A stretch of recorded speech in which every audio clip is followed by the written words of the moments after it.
My name is Alyssa. I am a woman in my third year of marriage who has been successfully building her career. My husband, Steve, also works at the same company. I believe that he too was working hard and saving for the future. Since I frequently travel for work and earn a higher salary than him, I've left the savings to him while I take care of our living expenses and daily costs. However, I also have my challenges. One of them is dealing with Steve's parents, my in-laws. They used to live with Steve's sister's family. However, from the beginning, his sister intended to live only with her husband and hadn't planned on living with her parents. Yet, my in-laws insisted that since they were married, it was only natural that they take care of them, and apparently imposed themselves on their daughter and son-in-law. Unable to tolerate their parents' selfishness, Steve's brother-in-law chose to live separately. Not wanting a divorce, Steve's sister decided she would rather live with her husband's parents than her own. And now she is living with her in-laws at their place. I knew about this situation from Steve, but never imagined it would impact our lives similarly. I had never envisioned such a scenario at the beginning of our marriage. Originally, we worked in different departments at the company, and I was a junior to Steve. We would occasionally pass by each other at work. He fell in love with me at first sight and confessed his feelings. Initially, I was wary of him, but I eventually gave in to his persistent approaches, and we started dating. From there, our relationship progressed smoothly, and after his proposal, we got married. He was passionate in his pursuit of me, and he continued to show the same kindness after our marriage. That's what I believed. Since the period from dating to the proposal was short, I expected that we might start a family soon. But it's already been 3 years since our marriage. Yet, there are no signs of a child. Although there's nothing wrong with us, Steve always says, we don't need to think about children right now. Well, I want to have children in my 20s. Steve is relaxed and sees no problem in having them in his 30s. As the risks of childbirth increase with age, I wish he would be more aware of that and consider the risks involved for the one giving birth. However, whenever it comes to children, he says it's not the right time yet and avoids the topic. I never thought that our stagnant life would be disrupted by the involvement of my in-laws. That day came unexpectedly. I was away on a 2-week international business trip. Since we usually keep in touch daily when I'm on business trips, I contacted Steve as usual.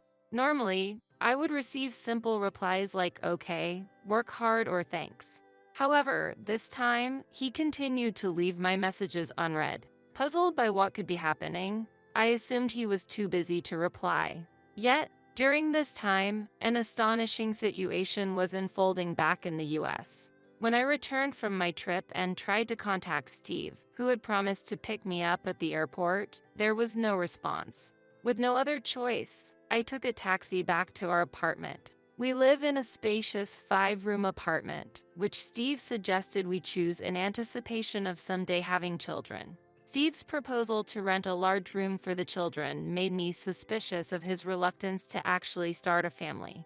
When I returned to our floor using our elevator, I saw a familiar woman greeting the neighbors. "What are you doing, mother? Can't you see? I'm making rounds to greet everyone. We've decided to live together from now on." I was speechless. "What do you mean?" Ignoring my question, my mother-in-law entered the house. When I opened the front door, I noticed several pairs of shoes that weren't Steve's. Moreover, I could hear loud laughter coming from the living room. It was unmistakably my father-in-law's voice. At that moment, a terrible premonition crossed my mind. When I went to the living room, I found Steve and his father. They were surprised to see me and fell silent. In a low voice, my father-in-law said, "Steve, wasn't Alyssa supposed to return tomorrow?" "I thought so." "Oh, was it today?" Steve replied, "My travel schedule hadn't changed, so Steve must have mistaken the day of my return." My in-laws looked at me as if I had interrupted a fun party, showing annoyance on their faces. This is exactly why I find them difficult to deal with. They always act so childishly. They insist on having their way and get upset easily if things don't go their way. I didn't want to deal with them, so I asked Steve not to invite his parents over too often right after we got married. Steve had agreed with a smile, but Why are you two here? We thought it would be nice to spend some time just as a family. Right, Steve? Yeah, that's right. You promised to pick me up at the airport?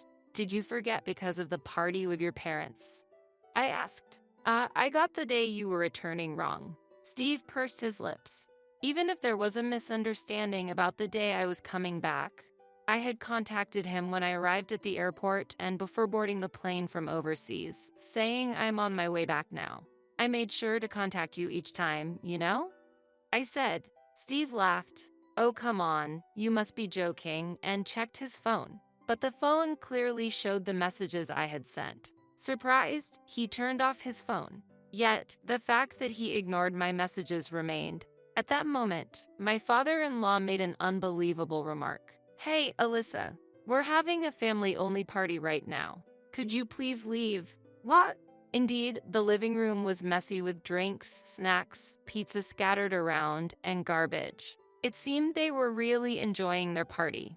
However, as the owner of the house, being told to leave as if I were an outsider was something I absolutely could not accept, especially since my father-in-law didn't own this apartment. Shockingly, both my mother-in-law and Steve agreed with him.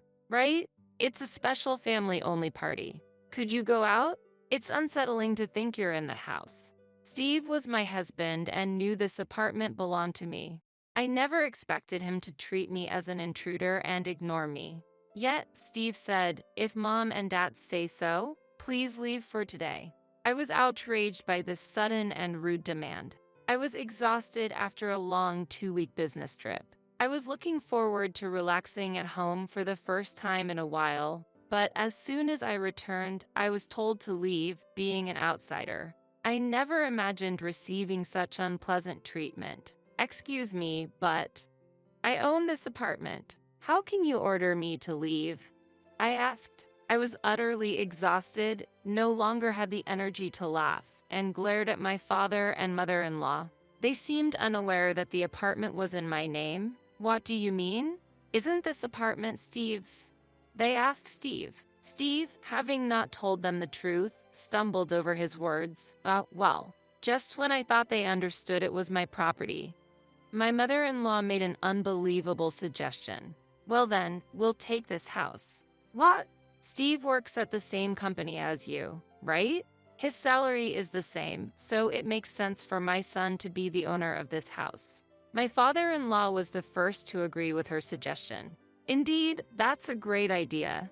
Then this apartment will belong to Steve, and we won't have to endure impolite remarks like before anymore. It seems my father-in-law felt I was being rude. Despite the unfair treatment I received, they didn't seem to care. I sighed. Shockingly, my husband Steve agreed with his parents. That's true. Hand this apartment over to me, Steve said. Perhaps he said something so bold because he was drunk, but seeing the attitude of these three, my heart broke. I thought, maybe I should move out, file for divorce at this moment, and start anew. And that's exactly what I decided. I had always suspected the close relationship between my parents and Steve. So, I had secretly installed something in our home. That something was a hidden camera. Since I had installed hidden cameras, I should have captured all the selfish actions of my in-laws and husband. Even though they are family, I cannot condone selfish behavior. Since we work at the same place, he should be able to afford to pay the rent for this apartment from now on. Then, why don't you sign the divorce papers and I'll transfer the ownership of the apartment to Steve? I proposed. Initially, Steve seemed surprised by my proposal. However, when his parents said, that's the best thing to do, just get a divorce. And a wife who says such things will only cause trouble in the future, Steve easily agreed, saying, that's true. After receiving my share from our joint savings, I filed for divorce and eventually decided to transfer the apartment to him. I had thought Steve truly loved me since he was very persistent in pursuing me. However, it turned out that his parents were his priority, and I was secondary, and having children was also put on hold. I felt sad, but realized that feeling down because of them was a waste of time and changed my mindset. There was a reason why the timing of letting go of the apartment was good. During a 2-week business trip abroad, I received a proposal to consider an overseas assignment. I had always dreamed of working abroad and wanted to accept immediately, but since I had a family, I decided to think it over and discuss it with Steve. Even if he agreed to live abroad with me, I wasn't sure if he could handle living outside of the US. I was considering discussing this with him, but the incident where he conspired with his parents to kick me out made me reconsider our future. In the end, being told to get out during the party made me realize that if we stayed together, I might always be told to leave. The divorce went through, and I was able to let go of the apartment, which made me decide to move abroad. My company was very supportive of my overseas assignment. I had heard that there had been discussions about an overseas assignment before, but they had given up on me since I had family. After telling them about the divorce and completing the necessary procedures, I moved abroad. Since I received a settlement from Steve, I had no financial difficulties. On the contrary, things might become more difficult for Steve. From now on, he will have to bear the rent and living expenses of $2,000 per month that I had been paying. His parents will probably move into the apartment, and Steve will have to take care of them. A month after the divorce, Steve contacted me. "Alyssa, I have something to ask. Was the rent really $2,000 per month?" "Yes. You wanted a larger room in case we had kids, remember?" I was in charge of the finances, but I clearly told you the rent was $2,000 a month. I thought that included all the living expenses. Steve seemed surprised by the amount of the rent, but since he was still working at the same company, he could afford to pay it. That is, as long as his unemployed parents don't squander it. "Alyssa, I have something to discuss with you. I'm not lending you any money. I haven't even said anything yet. How did you know what I was going to say?" I held my head in disbelief. If he was bringing up a discussion after talking about the rent, it could only be about money. I had heard from Steve's sister, whom I only met once, that his parents were unemployed, moved into their children's home, and freely spent money. At his sister's house, the parents had also stolen money from her well-paid husband and squandered it. Such people would definitely try to steal money, even from their own son. They might even use his credit card without permission. We are divorced. We're strangers now, so there's no reason for me to lend you money. If you need money, borrow it from someone else. But I have to pay it back if I borrow from others.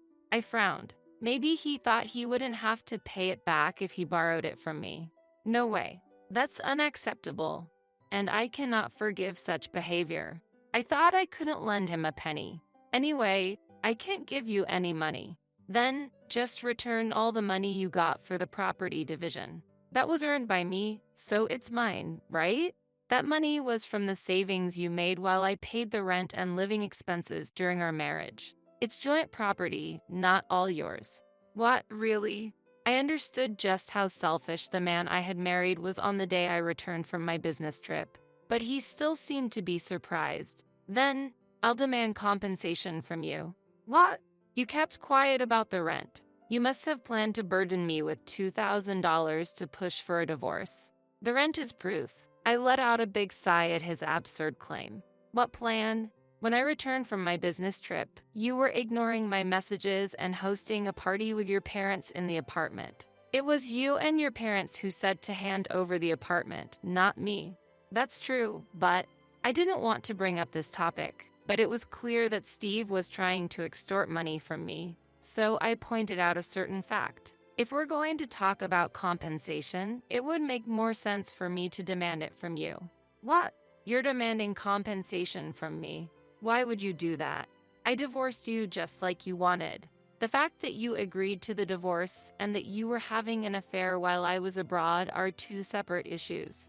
"An affair?" "Yes. When I returned from my 2-week trip, there were not only my in-laws' shoes at the entrance, but also those of a young woman. There was definitely someone else there. At that time, I was suspicious because my in-laws insisted so persistently that I leave the apartment. However, recalling the woman's shoes, I realized that there had to be a woman in the apartment, and they had been partying together.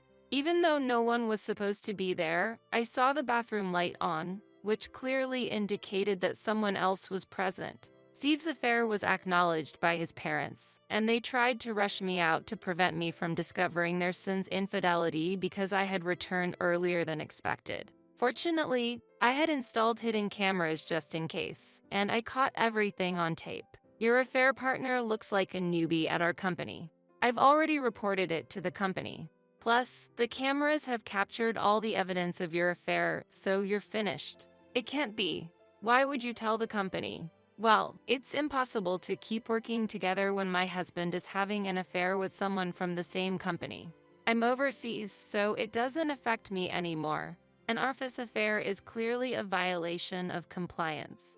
He could be demoted or, in the worst case, fired. I had wanted to avoid the hassle, so I hadn't demanded compensation, but I might reconsider if he continues to cause trouble. If you beg me for money again, I'll claim compensation. With that, he started crying and hung up the call. After that, I received no further contacts from Steve. Since I had never exchanged contact information with my in-laws, they didn't contact me either. Since my in-laws acknowledged the affair, they probably aren't worried about the young woman still working at the same place. Even after my divorce from Steve, sometime after the affair came to light, both Steve and his affair partner left the company.